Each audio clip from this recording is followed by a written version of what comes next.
Olá a todos, sejam bem-vindos à nossa tarefa do Evangelho no Lar. Antes de iniciarmos o diálogo, convido a todos à prece, fechando os olhos, posicionando-se de maneira confortável, vamos conectar-nos aos irmãos espirituais que nos acompanham e a Jesus. Amigos, muito obrigado por aqui estarem. Jesus, grato por teres sido o nosso exemplo, por ter ofertado na tua jornada uma oportunidade física para nós entendermos como viver na terra. Gratidão por ter nos aceito neste mundo que te foi destinado e que por aqui ter nos recebido com o maior amor e carinho possível. E principalmente, perdoa-nos por ainda estarmos demorando na jornada, dificultando os nossos passos e não atingindo conforme tu pedistes. Aproximadamente 2000 anos atrás, quando convivestes conosco fisicamente, para que fizéssemos o que tu dissestes. Aqui estamos nós hoje, dispostos a procurar a mudança e a melhorar em nós as nossas atitudes e as nossas posturas. Favorece-nos então, Jesus, para que na caminhada possamos ter as provas e os testes, a fim de nos melhorarmos. Que neste Evangelho possamos juntos vibrar em prol de tantas pessoas e tantos irmãos que sofrem e que estão desorientados com relação às suas existências. Que os teus ensinamentos possam por nós ser ainda mais compreendidos, a fim de mudar no dia a dia quem somos. Estejamos em paz, hoje e sempre, que assim seja. Olá a todos, meu nome é Renato, eu sou trabalhador voluntário da casa, eu trabalho na área da família, nosso setor é o setor do Evangelho no Lar. E aqui nós vamos, então, ensinar um pouco como levar esta ferramenta tão bela, tão gostosa para dentro da nossa casa. O Evangelho no Lar, ele é uma atividade que nós nos comprometemos a construir dentro da nossa casa.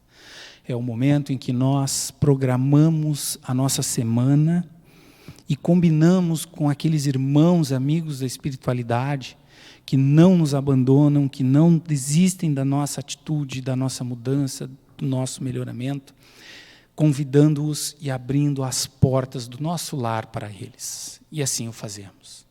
Definimos um horário, definimos um dia e lá estaremos, prontos, dispostos a recebê-los, como anfitriões que somos, demonstrando a estes irmãos o mesmo carinho. E para isso, eu preciso que a minha casa esteja agradável, ambientalmente pronta. Como fazer isso? Desliguemos todos os equipamentos eletrônicos, as televisões, computadores, celulares, rádios. Deixemos a nossa casa, se porventura alguém tiver a vontade de ouvir alguma música ao momento do Evangelho, do estudo, pode fazê-lo, mas que seja uma música edificante. Que não seja uma música que vai deixar as pessoas nervosas, tensas, agitadas, e que não tire a concentração. Então, o ideal é que seja como se fosse uma música de fundo. Uma música na qual a espiritualidade sempre toca para nós. Ela sempre liga o seu rádio e faz com que aquela música nos atinja e faça então a nós o bem que precisamos. E assim feito, iniciamos com a prece, assim como fizemos agora. Começamos, através da prece, o momento reflexivo com Jesus e com a espiritualidade. E ali estamos. Pegamos este livro, o Evangelho segundo o Espiritismo, abrimos ele de forma aleatória, a fim de que os espíritos nos tragam a mensagem daquela noite. Também pode ser feito através do estudo. A cada evangelho eu sigo lendo o item 1, item 2, item 3, capítulo 2, capítulo 3. Não há problema.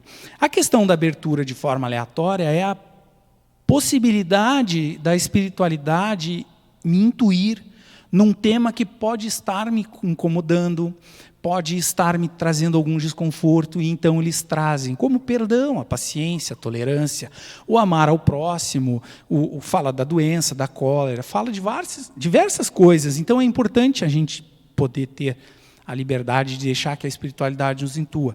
Então iremos abrir o Evangelho. No nosso caso, aleatoriamente, ele vai abrir no capítulo 4. Capítulo 4, item 24. E nós o leremos. Faremos uma breve leitura deste item do capítulo 4. Ninguém poderá ver o reino de Deus se não nascer de novo. Instrução dos espíritos, limites da encarnação. E os espíritos, então, trouxeram a Kardec. Quais os limites da encarnação? E os espíritos responderam. A bem dizer, a encarnação carece de limites precisamente traçados. Se tivermos em vista apenas o envoltório que constitui o corpo do espírito, dado que a materialidade desse envoltório diminui à proporção que o espírito se purifica. Em certos mundos mais adiantados do que a Terra, já ele é menos compacto, menos pesado e menos grosseiro. E, por conseguinte, menos sujeito às vicissitudes. Em grau mais elevado, é diáfano e quase fluídico. Vai desmaterializando-se de grau em grau e acaba por se confundir com o perispírito. Conforme o mundo em que é levado a viver, o espírito reveste um envoltório apropriado à natureza deste mundo. O próprio perispírito passa por transformações sucessivas.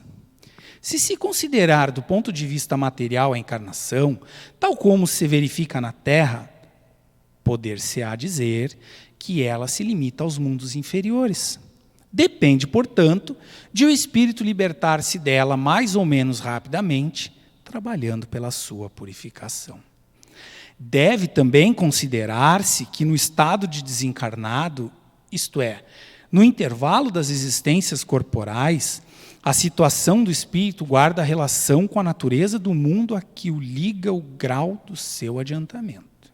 Assim, na erraticidade, é ele mais ou menos ditoso, livre e esclarecido, conforme está mais ou menos desmaterializado. E assim nos traz Luís.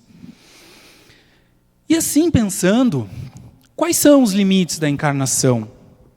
O que os espíritos quiseram nos trazer em relação a isso? Porque esse é o segundo ponto do Evangelho. A gente faz a leitura em voz alta para atingir também os espíritos desencarnados que nos acompanham e que junto a nós seguem a sua caminhada por afinidade, por vínculos não muito alegres de vidas passadas, mas que ali estão também para aprender conosco. E, portanto, eu o farei em voz alta, a fim de que ele possa escutar, porque nós, no estado em que estamos, não temos a capacidade de ler mentes, não temos a capacidade de compreender o pensamento alheio. Então, ainda carecemos da vocalização material para a compreensão clara dos ensinamentos. E quando os espíritos nos trazem ali por São Luís, eles nos trazem esta ideia de que a encarnação tem seus limites, e quais sejam esses limites, e eles falam muito bem claramente que os limites da encarnação, eles estão relacionados à nossa evolução. Enquanto não modificarmos-nos a ponto de recebermos a permissão do plano espiritual, de habitarmos um mundo melhor, manteremos o nosso ciclo reencarnatório na Terra. A Terra hoje ela é um mundo de provas e expiações. Ela hoje está enquadrada num mundo de segunda categoria. A primeira categoria são os mundos primitivos. Então, certamente, para lá não voltaremos, a não ser que tenhamos a permissão da espiritualidade para fazer o bem à comunidade que lá se encontra. Caso contrário, permaneceremos na Terra. Até que a Terra passe de mundo de provas e expiações para um mundo de regeneração. Quando isto acontecer, não havendo nós atingido o grau de manutenção neste mundo, seremos, então, pela bondade de Deus, destinados a viver num outro mundo. Num mundo no qual compatível estará a nossa existência, que será um mundo de provas e expiações também. Então, o limite da encarnação está diretamente ligado às minhas melhorias como ser humano, aos meus desenvolvimentos morais. O que seriam os desenvolvimentos morais? Seria a educação dos vícios. Que vícios? Vícios físicos? Também, mas os vícios físicos eles estão baseados nos vícios morais. Orgulho, vaidade, intolerância, impaciência. São esses os vícios, ganância, cobiça, são vícios esses que ainda nos fazem ficar presos à materialidade, aos desejos de ter as coisas na terra, enquanto devemos nos modificar, enquanto devemos propor a nós mesmos os limites desses desejos. Ao educarmos os vícios, ao trabalharmos em nós a vaidade, muitas vezes, de achar que as pessoas querem que eu seja bonito, ou que eu seja bonito, que eu me valho da minha beleza para atingir ganhos pessoais, isso é a vaidade. A vaidade é tudo aquilo que excede os cuidados com o corpo, é tudo aquilo que eu acho que eu sou melhor que os outros, que eu estou melhor que as pessoas. E aí, junto da vaidade, caminha um orgulho. Que é aquele eu me orgulho de ser o melhor. Eu me orgulho de ser melhor que o fulano, de ser melhor que a fulana. E no contexto eu deveria pensar, não ser orgulhoso por ser melhor, mas eu deveria ficar feliz por perceber que eu já estou melhor. E não fazer a comparação com o outro. Porque certamente aquele irmão e aquela irmã que talvez eu ainda esteja me comparando, eu não sei o quanto ele já avançou. Eu não sei se ele realmente é pior do que eu, ou se ele simplesmente está sendo mais humilde e não demonstrando as suas habilidades e as suas características. Humildade, o contraponto do orgulho. Quando eu devo trabalhar, então, essa virtude da humildade à medida em que eu educo o orgulho. E dessa forma, ao fazermos estas analogias, é que entenderemos os limites da encarnação. Muitas pessoas se perguntam, às vezes, quantas vezes ainda terei que encarnar, na Terra? Quantas necessárias for. Porém, como a Terra está progredindo, como matéria, como habitação para nós, os seres humanos, nós talvez tenhamos que partir para coabitar outros mundos, ou outro mundo em específico, a fim de que naquele mundo eu volte a desempenhar a minha função de progredir. Irei conviver com pessoas, irei desenvolver novamente capacidades intelectuais, irei buscar, talvez, educar os meus vícios, despertar minhas virtudes. E naquele mundo buscarei o que eu não consegui na Terra, que foi o equilíbrio, que foi o crescimento, que foi a ação que eu precisava para, então, realmente progredir junto com o mundo regenerado. Então, o limite da encarnação, os espíritos nos trazem, é que depende de nós. Depende da necessidade que nós temos de encarnar. Em mundos mais nobres, como os mundos perfeitos, onde lá habitam espíritos no mesmo estilo de Jesus, não existe talvez mais, e talvez não exista mesmo, fica difícil de nós entendermos como que um espírito como Jesus precisa ficar nascendo e renascendo, nascendo e renascendo, sendo que ele já é um espírito de luz. Então, certamente naquele mundo, o corpo daquele planeta já está muito próximo do perispírito. Então, a manifestação material que lá vai ocorrer, ela vai ser muito quintessenciada, vai ser muito mais a nível de energia do que propriamente de matéria. Então, naquele mundo, os espíritos praticamente existem. Eles não têm vidas sucessivas. Isso nos mundos muito elevados. Nos mundos mais próximos da Terra, como nos mundos regenerados, sim, a necessidade da reencarnação ainda se faz presente. Ainda precisamos reencarnar, ainda precisamos ter um corpo físico, vir de um pai e de uma mãe, ser gerado por um outro organismo material, mas a materialidade que também vai nos gerar lá, ela é diferente da materialidade que nos gera aqui.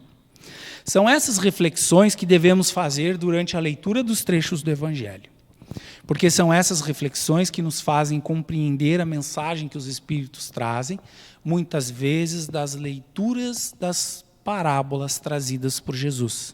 Afinal de contas, nesse trecho fala das muitas moradas na casa de meu Pai, aonde Jesus, ao ser questionado, onde é o teu reino, Jesus falou que o meu reino não é deste mundo. E aí ele comenta esta passagem das muitas moradas.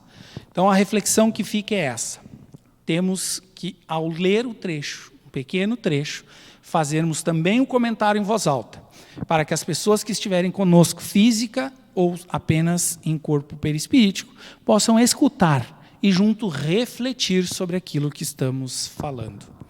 Outra questão que o Evangelho tem na nossa casa é que nós temos que estar num local onde estamos confortáveis.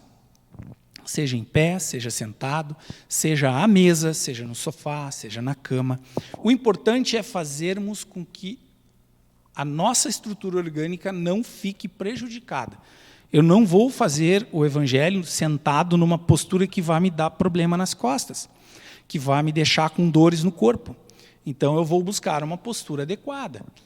Algumas pessoas já nos perguntaram se existe problema em que peça da casa fazer o Evangelho. Não tem problema. Todas as peças da sua casa estão prontas para receber a espiritualidade. Sala, quarto, cozinha, lavanderia, até mesmo no banheiro. Caso exista algum atrito dentro do lar, onde alguém, o seu esposo ou a sua esposa, não concorda na realização do Evangelho e fica na sala ou no quarto e fica ali provocando para que você não faça e querendo criar uma distensão em relação a isso, não entre na provocação, não crie distensões, não briguem. Né? Você pega o seu livro, pega o Evangelho, vá para a cozinha, vá para o quarto, vá para o banheiro e lá se reúna com a espiritualidade. Porque a eles não é o lugar que importa. O que importa é a sua concentração, é o seu envolvimento, a fim de que então o trabalho possa ser feito, a fim de que a casa possa ser higienizada, possa ser amparada pela espiritualidade. Aquele familiar que foi contrário, que em algum momento se mostrou reticente em participar, aos poucos, à medida que o Evangelho for sendo trazido para dentro do lar, aquela pessoa vai sendo envolvida. E ela, ao ser envolvida, ela vai percebendo e vai, então, voltando o seu pensamento e sentimento para que aquilo ali é bom. E, sendo bom, ele sente vontade de estar próximo. Em breve, haverá a possibilidade deste irmão, que ali está com você, fazer parte da construção material do Evangelho no lar. Então não briguem, não criem distensões na família, façam o Evangelho em harmonia. Convido então a todos para encerrarmos também o Evangelho, como fizemos aqui, a abertura com uma prece, a leitura do capítulo, não precisando ser todo, mas um breve parágrafo para que tenha entendimento, o comentário desse parágrafo e a prece de encerramento, aonde agradecemos a espiritualidade. Eu convido a todos para que assim o façamos. Então, de olhos fechados, na postura adequada, mentalizando Jesus, agradecemos. Querido Mestre, muito obrigado. Muito obrigado por aqui estares, por participares da nossa existência, por ter nos acolhido na sua casa, que é este planeta Terra, e por estar incansavelmente batalhando para que possamos ter sempre o melhor. Que as luzes nos protejam, nos envolvam, que os nossos pensamentos possam por nós ser educados e que possamos, Mestre, fazer por merecer as oportunidades que nos são dadas enquanto encarnados no momento atual. Estejamos todos em paz, hoje e sempre. Que assim seja.